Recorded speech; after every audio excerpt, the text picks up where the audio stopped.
Good evening students. ये class ऐसे बच्चों के लिए है जिन बच्चों को बिल्कुल भी इंग्लिश पढ़ना नहीं आता। अगर आपको बिल्कुल भी इंग्लिश पढ़ना नहीं आता तो मेरी गारंटी है कि इस वीडियो को देखने के बाद आप इंग्लिश पढ़ना सीख जाओगे। आज हम लोग इंग्लिश पढ़ना सीखेंगे कोड के माध्यम से। अब सवाल ये है कि कोड क्या है। तो कोड इंग्लिश में ऐसे अक्षरों का समूह है जो कि इंग्लिश में बार बार आता है। अगर आप कोड पर गौर करना सीख गए तो मेरी गारंटी है कि 101% आप इंग्लिश पढ़ना सीख जाओगे। तो चलिए फिर करते हैं हम लोग अपनी कहानी यानी स्टोरी की शुरुआत। कोड के माध्यम से इंग्लिश पढ़ना सीखते हैं। हम लोग बड़े बड़े शब्दों को टुकड़ों में तोड़ तोड़ के पढ़ेंगे। तो जो पहला शब्द है हमारे, उस मीनिंग के आखिरी में लिखा है TION। तो देखिए TION हमारा कोड होता है। अगर आपको इंग्लिश में कहीं पर TION लिखा मिले तो उसे हमें पढ़ना होता है सन। क्या पढ़ना होता है? शन। तो मीनिंग बन गई इनफॉर्मेशन। इंफॉर्मेशन इंफॉर्मेशन का मतलब होता है सूचना। इंफॉर्मेशन ऑफ ऑफ का मतलब होता है का या की। Information of BRIDGE।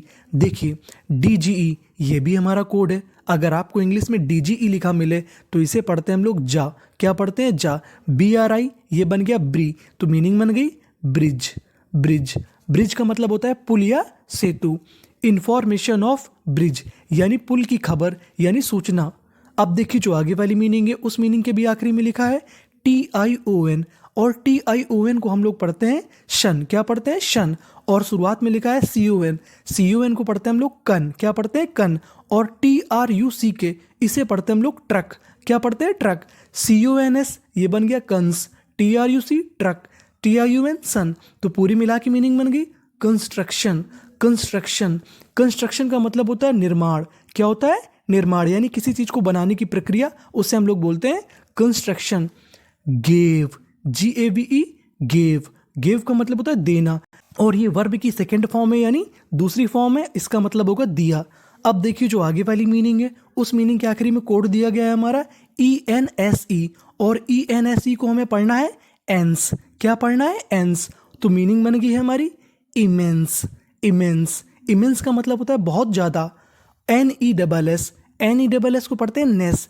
HAPPI happy. तो मीनिंग बन गई हैप्पीनेस। हैप्पीनेस हैप्पीनेस का मतलब होता है खुशहाली। टू द आप इसे चाहें तो दा भी बोल सकते हैं और दी भी बोल सकते हैं, दोनों ही सही होता है। अब देखिए जो आगे वाली मीनिंग है उस मीनिंग को हम लोग सही से पढ़ते हैं पीपल। पीपल ज़्यादातर लोग इसे पढ़ते हैं पीपुल, जो कि गलत होता है। पीपल का मतलब होता है लोग। ऑफ का मतलब के। रामपुर। रामपुर यानी इंफॉर्मेशन ऑफ ब्रिज यानी पुल की सूचना यानी ब्रिज की सूचना। कंस्ट्रक्शन यानी निर्माण हो रहा है। गेव उसने दिया। इमेंस बहुत ज़्यादा। हैप्पीनेस खुशहाली to the people of Rampur यानी जैसे ही उन्हें यह खबर मिली कि ब्रिज का निर्माण हो रहा है रामपुर के लोगों को बहुत ज़्यादा खुशी मिली। THEY दे का मतलब होता है वे। अब देखिए जो आगे मीनिंग है उस मीनिंग के आखिरी में लिखा है GHT। अगर आपको इंग्लिश में कहीं पर GHT लिखा मिले ये हमारा कोड होता है। इसे पढ़ते हैं टा। क्या पढ़ते हैं? टा। और शुरुआत में लिखा है THOU इसे पढ़ते हैं थॉ। क्या पढ़ते हैं? थॉ। तो मीनिंग बन गई थॉट। They thought. दे का मतलब उन्होंने या वे। उन्होंने सोचा यानी किन लोगों ने सोचा? रामपुर के लोगों ने। द अब देखिए जो आगे वाली मीनिंग है उस मीनिंग में कोड लिखा है। कोड क्या है? TURE। TURE को हम लोग टुरे नहीं पढ़ते, TURE को पढ़ते हैं हम लोग चर। क्या पढ़ते हैं? चर। और बीच में लिखा है TRUC इसे क्या पढ़ना है हमें? ट्रक। मैंने पहले बताया था। और उससे पहले S तो ये बन गया स्ट्रक। और TURE चर। स्ट्रक्चर स्ट्रक्चर का मतलब होता है ढांचा या इमारत या संरचना। ऑफ का मतलब की। SPLEN spleen. DID did. Splendid splendid का मतलब होता है शानदार। BRIDGE ब्रिज यानी शानदार संरचना। किसकी? ब्रिज की यानी पुल की। विल का मतलब होगा या होगी। अब देखिए जो आगे वाली मीनिंग है उसकी शुरुआत में लिखा है PRO। और PRO भी हमारा कोड होता है। PRO को पढ़ते हैं हम लोग प्रो। क्या पढ़ते हैं? Pro. VIDE wide. Provide provide का मतलब होता है उपलब्ध कराना यानी वो संरचना। यानी दे थॉट उन लोगों ने सोचा। The structure of splendid bridge यानी शानदार संरचना किसकी? पुल की। विल प्रोवाइड उनको उपलब्ध कराएगी। क्या उपलब्ध कराएगी? EMM PLOY प्लॉय MENT मेंट एम्प्लॉयमेंट। एम्प्लॉयमेंट का मतलब होता है रोजगार। एक बार फिर से पढ़ जाते हैं पूरा। Information of bridge construction gave immense happiness to the people of Rampur. They thought the structure of splendid bridge will provide employment. अब देखिए जो आगे वाली मीनिंग है उस मीनिंग में भी एक कोड है। कोड क्या है? TIAL। TIAL को पढ़ना है हमें शियल। क्या पढ़ना है? शियल। और INI इनी, तो मीनिंग बन गई इनिशियल। इनिशियल का मतलब होता है शुरुआती। अब देखिए जो आगे वाली मीनिंग है वो भी बड़ी मीनिंग है, तोड़ लेते हैं। MENT मेंट। DEVELOP, LOP को पढ़ना है लप। Develop, development. डेवलपमेंट का मतलब होता है विकास। Of, strong, strong. स्ट्रॉन्ग का मतलब मजबूत। BRIDGE bridge. Initial development of strong bridge, यानी जो शुरुआती निर्माण प्रक्रिया थी किसकी? मजबूत ब्रिज की। COM कम। TED, TED को हम लोग पढ़ते हैं टेड। क्या पढ़ते हैं? टेड। तो मीनिंग बन गई कंप्लीटेड। कंप्लीटेड, कंप्लीटेड का मतलब पूरी हो गई। In short time. Short time का मतलब होता है बहुत जल्द। अब देखिए टाइम के आखिरी में दिया गया है ई, और इंग्लिश का एक रूल होता है कि अगर किसी भी मीनिंग के आखिरी में ई लिखा हो तो हमें ई का उच्चारण नहीं करना होता। टाइम का मतलब समय।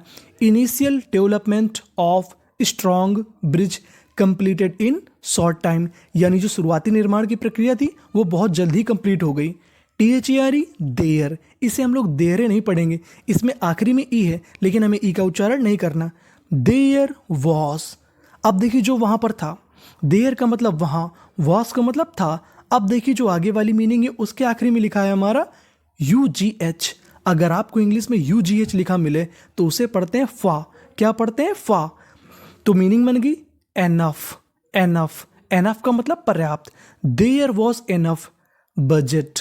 बजट, DGE, इसे क्या पढ़ना है हमें? इसे क्या पढ़ना है हमें? जा। बजट, बजट का मतलब होता है पैसे रुपए। PRO pro. VIDED vided, provided. Provided का मतलब होता है उपलब्ध कराना। There was in a budget provided to the. COM com. PNY pany, company. Company को पर्याप्त बजट उपलब्ध करा दिया गया था, यानी सरकार के द्वारा प्रोवाइडेड यानी उपलब्ध करा दिया गया था। SUDDEN sudden.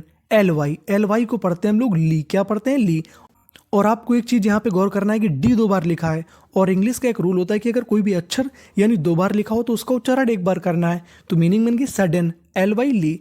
सडनली, अचानक से। आ का मतलब एक। अब देखिए जो आगे वाली मीनिंग है उसके आखिरी में है OUS। अगर आपको इंग्लिश में OUS लिखा मिले तो उसे हम लोग पढ़ते हैं अस। क्या पढ़ते हैं? अस। तो मीनिंग बन गई डेंजरस। डेंजरस, डेंजरस का मतलब क्या होता है? खतरनाक। सडनली आ डेंजरस, यानी अचानक से खतरनाक। IN in. CICDENT dent, incident. Incident का मतलब होता है घटना। HAPPENED, इसे पढ़ते हैं हैपेंड। हैपेंड, P 2 बार लिखा है, उच्चारण 1 बार करना है, और ED को पढ़ना है जा। तो मीनिंग बन गई हैपेंड, यानी अचानक से खतरनाक घटना हो गई। THERE there. देयर का मतलब वहाँ पर क्या घटना हो गई? आ मेंबर। अब देखिए मेंबर के आखिरी में है ER। अगर आपको कहीं पर ER लिखा मिले तो उसे पढ़ते हैं अर। तो मीनिंग बन गई आ मेंबर, यानी एक सदस्य। ऑफ, ऑफ का मतलब का। COM कम। PANY पनी, company. A member of company, यानी जो एक मेंबर था किसका? कंपनी का। अब देखिए जो आगे की कहानी है अगले वीडियो में पढ़ेंगे, उससे पहले एक बार प्रैक्टिस कर जाते हैं, पढ़ जाते हैं। Information of bridge construction gave immense happiness to the people of Rampur. They thought the structure of splendid bridge will provide employment. Initial development of strong bridge completed in short time. There was enough budget provided to the company. Suddenly a dangerous incident happened there. A member of company. अगर आपको ये video पसंद आया है तो आप like ज़रूर कीजिएगा और कमेंट करके बताइएगा कि आपको इंग्लिश पढ़ने में मदद मिली। Thank you for watching.